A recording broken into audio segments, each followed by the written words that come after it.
So people are talking about Dwayne Haskins like he was a bum. He threw for 1,000,000 yards and 50 touchdowns. They went 13-1.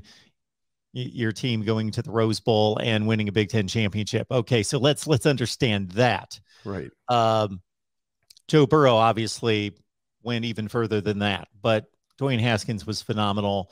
And people, even though they're dissecting the college end of that what has happened in the NFL kind of piles on the Burrow side and obviously takes away from the Haskins side. So, of course, Dwayne Haskins made that ridiculous throw on 3rd and 14 or whatever it was to Austin Mack at the big house. JT Barrett's out of the lineup. You guys are down, and he makes that throw. How much just having that bit of game experience, but him coming through gave him the edge going into the next season? Oh, it was huge. It was huge because you never want to start a season, or it's not that you never want to, but it's not ideal to start the season with a guy who's never played. And kind of you saw it with CJ Stroud this past year. He struggled early because he never really played. I mean, he did some mop-up duty, never threw a pass. And so for Dwayne to have that experience going into 2018 was monstrous. And the only other thing you'd rather not happen is have a kid have his first career start away in that game, in the rivalry game. So for him to kind of show the grit and win that game as a starting quarterback, first ever start, it showed a lot. It showed a lot of what, where his ceiling was and how good he could be.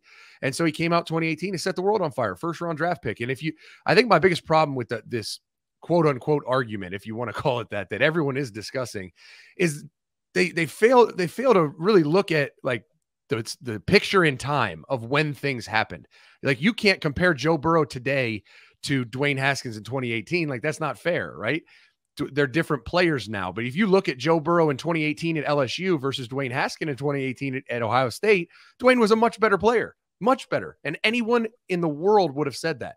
So the right decision was made. And if it was even can be called a decision, because Dwayne was the better player, and you have to pick the better player, right? And then Joe Burrow obviously had a transformation season, the off season from 2018 to 2019, and became who now we see. And it's easy to go back and say Joe Burrow is better than Dwayne Haskins, but he wasn't in 2018, and no one would have disagreed, not even Joe Burrow. And if I'm not mistaken, with the Buckeyes giving up 49 points in that one loss under Dwayne Haskins to Purdue, I don't think Joe Burrow was going to play any defense in that game. So I don't know that any results would have been different. There's no doubt. There's no doubt. And but that's the nature of the game, right? Everything falls on the shoulders of the quarterback, and revisionist history is always the smartest person, that can go back and say they're smarter than Urban Meyer because now, like, look, hindsight's 2020. Joe Burrow's better. It's like, yeah, thanks. In 2018, you wouldn't have said that. No one would have. Yes. Go check out Tom Brady circa 1999. Good quarterback. Nobody was projecting 7 Super Bowl wins and the all-time passing leader.